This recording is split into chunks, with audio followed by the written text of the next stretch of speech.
with enough reading and researching and, trying to figure out what works best on these cars, disregarding some idiots on the internet, but also paying attention to people who seem to know what they're talking about, it became apparent that there are a few horsepower hiding inside the exhaust on this. I also think the stock exhaust sounds like halfway between a fart and a yawn, which that's just my opinion. I never really thought it was a great sounding car. And so going along with that, of course, we're not going to be able to make it sound like a V8. You can't make a V6 sound like a V8. Everyone knows this, but maybe we can kind of at least make it sound a little bit smoother without making it louder, maybe get a couple extra horsepower out of it, just make it a nicer car. So a couple of years ago, I was there on Facebook Marketplace, as one does, and I found a deal I couldn't pass up on this Magnaflow exhaust system. So it is a dual exhaust, although it's not a true dual because it comes together at this Y right here, and the factory exhaust, of course, comes together at a Y as well. As you can see, this car has this Flowmaster tip. It's just on the one side because there's a single exhaust currently, and this is just a muffler tip. Nothing special about it. The only reason this exists is the previous exhaust, the factory arrangement, was to have this little kind of cut off piece of just exhaust tubing sticking out the back here, and it stuck out past the end of the car. So in our tight garage, whenever I'd walk past it with my ankle, I would either snag my pants on it or actually cut my ankle open on it, and that just kind of got old real fast, so I stuck this on, which is a whole lot safer.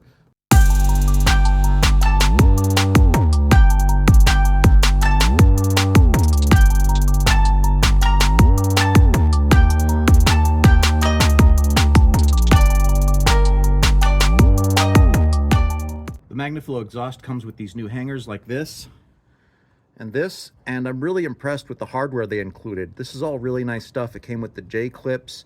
I mean, this is high quality hardware here. That's the factory one right there, and that's the one that's supplied by Magnaflow. Again, a really nice high quality part. Maybe I should have hit it with some spray paint before putting it in. In fact, I think I'm going to take it back out and do exactly that before I install the rest of the exhaust.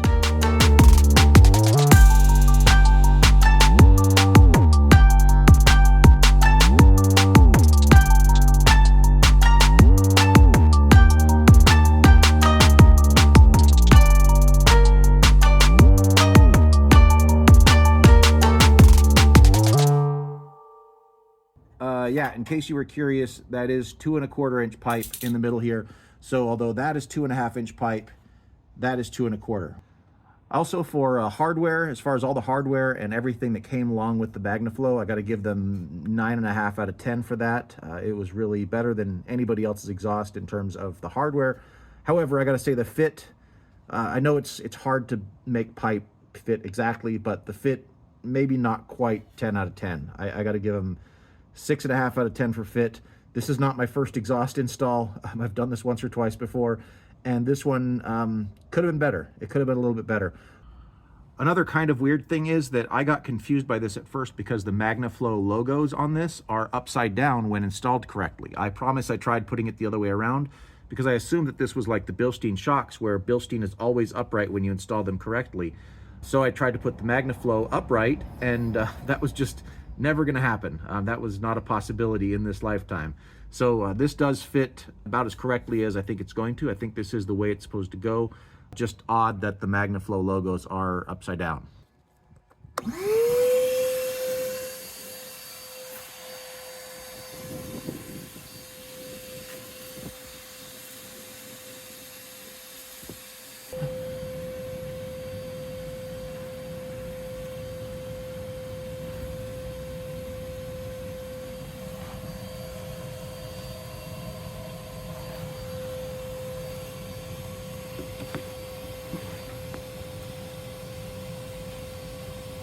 Your keen hunter's eyes do not deceive you. I have taken a shower and changed clothes because, of course, I'm going to get into my wife's car, and I don't want to get in there all encrustulated.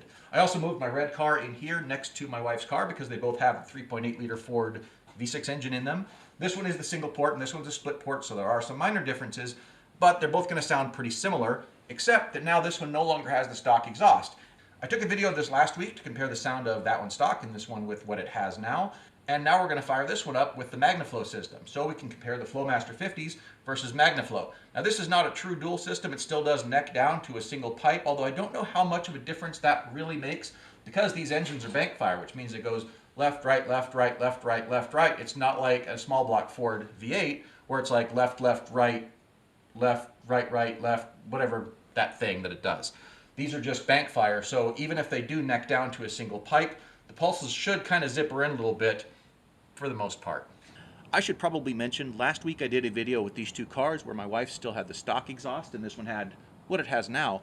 And as I was reviewing that video, because I couldn't see it while I was inside the car, there was a ton of smoke coming out of it. And that smoke wasn't burning oil, it was unburned fuel. So I was trying to figure out what was going on with that, and I remembered that I'd put the Diablo tune in it to try to get a couple extra horsepower. So I decided to take the Diablo tune back out of it, put it back to the stock tune, and then drive around during the week to, let the engine relearn what it was doing. And so we're going to find out today if it's still smoking like it was before. I suspect that Diablo tune was trying to get some extra pony power by just pooping fuel in there. So let's go ahead and fire this one up first. Again, that's Flowmaster 50s, True Duals, 3.8 liter V6. Let's see what it sounds like.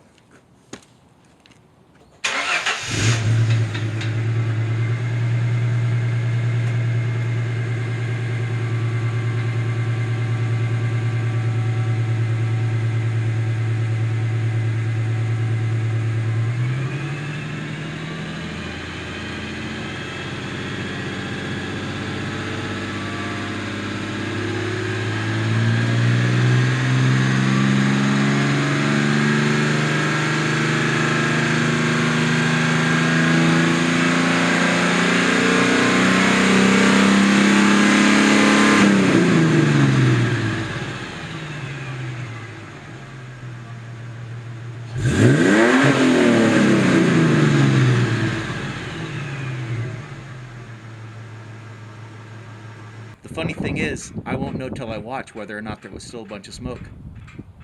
Anyway, let's go ahead and listen to my wife's car. This is going to be the first startup. This one I expect to actually make a bit of smoke for an entirely different reason, and that's because the whole exhaust is going to have some oil and other dust and crust and stuff to burn off. So there might be a bit of smoke from that. The car's not burning oil. A little cold start enrichment maybe.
It smells like tires in here. Not even like exhaust. It smells like tires because I power braked it, But I figured it'd be kind of cool to, see what it sounds like under load and, turn the tires a little bit. You got to rotate your tires once in a while, right? Is that how that works?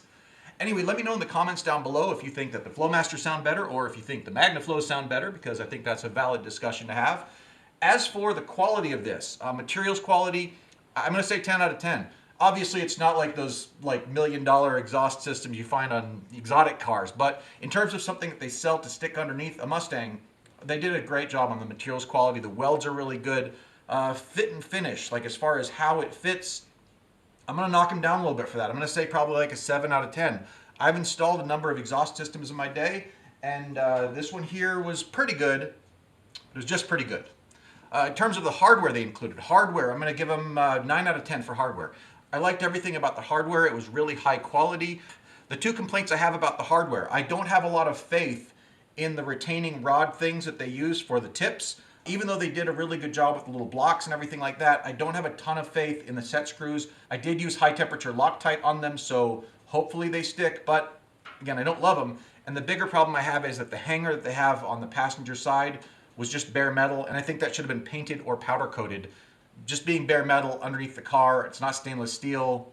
So I'm going to give them 9 out of 10 for the hardware, 10 out of 10 for the materials quality in general, 7 out of 10 for fit. As for power, I know on that car it woke it up. The top half of the rev range is a whole different car. I haven't driven this car on the street yet or at all, so you know we have no idea how that's going to be, but it's not currently registered or insured to drive on the street. So we'll find out next time we're able to take it for a drive, and if it ends up kind of just languishing in the garage forever, then you're welcome, future barn find hunter.